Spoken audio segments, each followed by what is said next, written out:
Selamat siang dan salam sejahtera bagi kita semua. Shalom, Om Swastiastu, Namo Buddhaya, salam kebajikan. Kami ucapkan terima kasih kepada para dewan juri dan para hadirin yang telah memberikan kami kesempatan untuk mempresentasikan proyek tim kami, poin ke-16 SDGs PKK yang mengusung tema kekerasan pada anak di Indonesia. Next, Kak. Child abuse is an act of mistreatment of children in the form of physical, emotional, sexual harm, neglect of care, and exploitation for commercial purpose, which can actually endanger their health, survival, dignity, or development.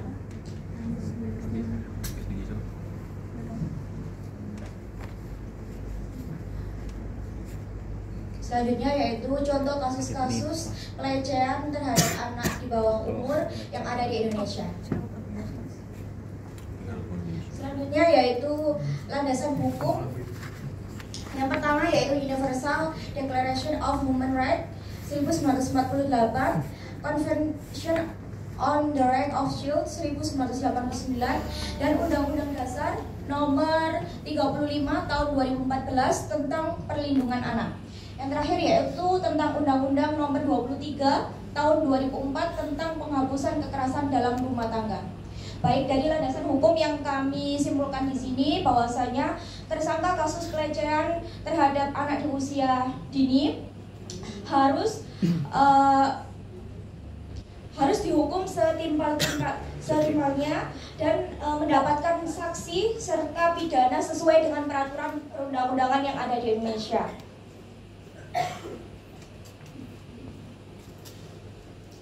Okay, on this occasion, I would like to present about child abuse data in Indonesia.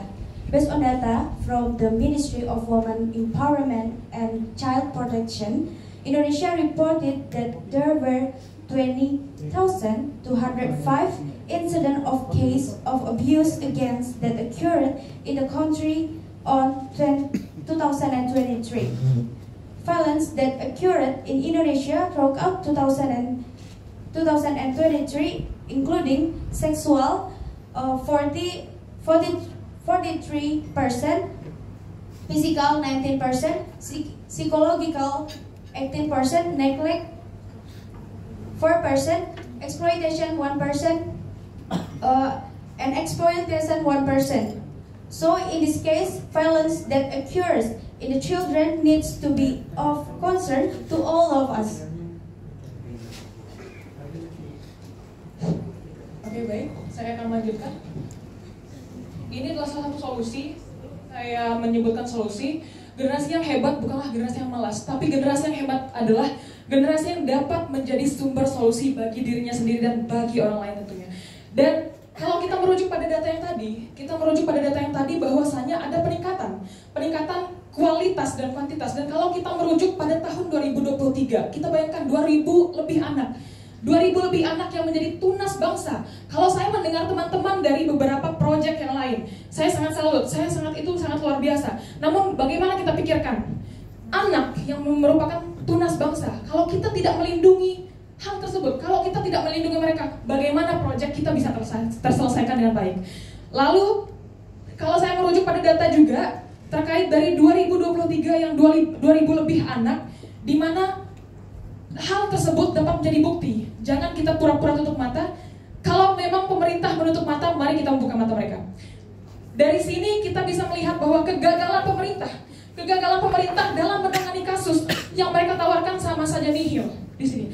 Lalu yang pertama adalah sebenarnya kalau misalkan kita mau keluar dari pemerintah, sedangkan kita berada pada negara yang memang demokrasi. Begitu. Lalu yang pertama itu adalah strengthening the law and protecting each other. This includes strict law, the enforcement against predators, and equal legal protection for victims. Di sini maksudnya adalah bagaimana cara kita memperkuat hukum kita. Kita tidak bisa lepas dari pemerintah. Bagaimana cara kita mendobrak pemerintah? Kalau mereka menutup pintu, mari kita dobrak. Maka dari itu kita akan melakukan audiensi. Sebenarnya pemerintah tidak pernah sebenarnya pemerintah itu sebenarnya sadar akan hal tersebut. Akan tetapi jangan kita hanya menyalahkan pemerintah. Kalau kita lihat dari sudut pandang kita, kita sebagai seseorang yang melihat sesuatu fenomena, kita melihat anak kecil yang dianiaya, namun kita diam sama saja mendukung. Bagaimana kita bisa membuka suara? Bagaimana bisa kita membuka hati? Karena apa? Sesuai dengan hukum yang berlaku, yaitu kekerasan pada anak ini bukanlah merupakan delik aduan, namun delik biasa. Siapa saja yang melihat hal tersebut wajib untuk melaporkan. Lalu yang kedua adalah public education.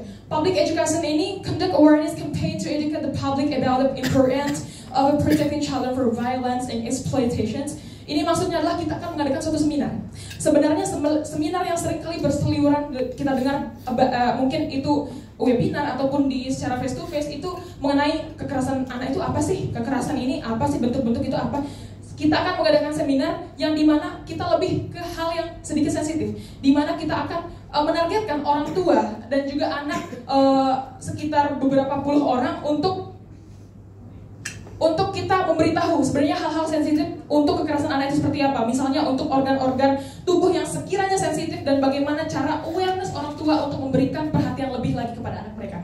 Lalu yang ketiga itu psychology support. Ini merupakan suatu pengobat. Yang tadi mencegah, yang ini pengobat. Artinya pengobat ketika itu sudah terjadi, bagaimana cara kita memulihkan lagi mental mereka, terlebih itu kepada anak-anak dan juga kepada satu keluarga. Begitu caranya dengan kita memberikan sosialisasi juga. Mungkin di sini belum ada inovasi kita, tapi akan dijelaskan oleh rekan saya setelahnya.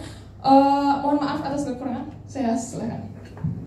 Oke, baik teman-teman sekalian, jadi kami di sini memiliki sebuah inovasi, di mana inovasi ini tentunya akan mempermudah kita semua dalam pelaporan kasus kekerasan pada anak. Nah, mungkin teman-teman yang ada di sini bisa membantu kami untuk membuka kode QR di sini. Nah, di sini teman-teman bisa melihat di dalam QR tersebut ada berisi form, di mana form tersebut untuk mempermudah pelaporan terkait kasus kekerasan seksual. Jadi bagaimana ya solusi-solusi yang sudah ditawarkan sebelumnya oleh teman saya sebelumnya yang menjelaskan.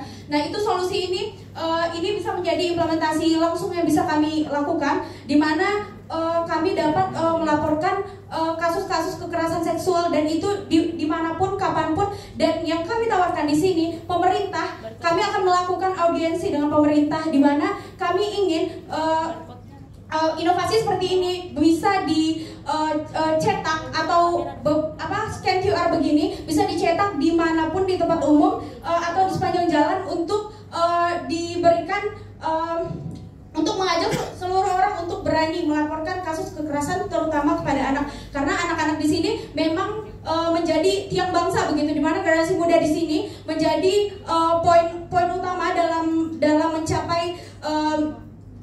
mencapai kesuksesan suatu bangsa. Maka generasi mudanya yang mendapatkan kekerasan di sini harus dilindungi, dan inovasi ini dapat menjadi salah satu solusi yang tepat untuk kita jadikan sebagai salah satu cara pelaporan kasus kekerasan.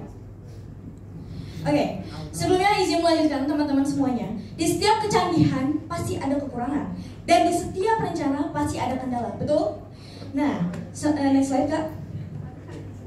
Oke, ini adalah kendala-kendala yang kemungkinan akan kita alami jika nantinya kita merealisasi inovasi-inovasi tersebut yang sudah disampaikan di slide-slide sebelumnya. The first one is encouraging people to report cases of violence. Teman-teman, sudah bukan rahasia umum, betul? Jika orang Indonesia biasanya itu suka malas jika disuruh hal-hal yang ribet gitu.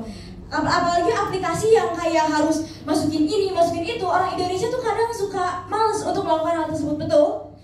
Betul. Tapi menurut saya itu bukan suatu hal yang harus dipermasalahkan banget gitu. Seperti yang sudah dikatakan oleh KKI sebelumnya, kita akan melaksanakan sebuah seminar atau webinar yang biasanya seminar itu hanya memaparkan saja materi tentang kekerasan anak tanpa memberikan solusi yang harus dilakukan oleh yang nonton webinarnya atau seminarnya, bagaimana meminimalisir kekerasan anak tersebut. Nah, nantinya kita di seminar ini tidak hanya memaparkan saja tentang kekerasan anak tersebut, tapi kita akan memberikan sebuah solusi untuk bagaimana meminimalisir tentang kekerasan anak itu. Oke, selanjutnya yang kedua, hearing women the govern. Teman-teman, tentunya kita juga adalah hidup di negara demokrasi. Tetapi mungkin teman-teman di sini juga beberapa sudah mengalami ya Jika kita tidak memiliki jaringan kepada pemerintah, itu akan sulit, betul. Tetapi teman-teman, kita sekarang hidup di zaman yang sudah serba enak. Kita sudah hidup di zaman digital, teman-teman.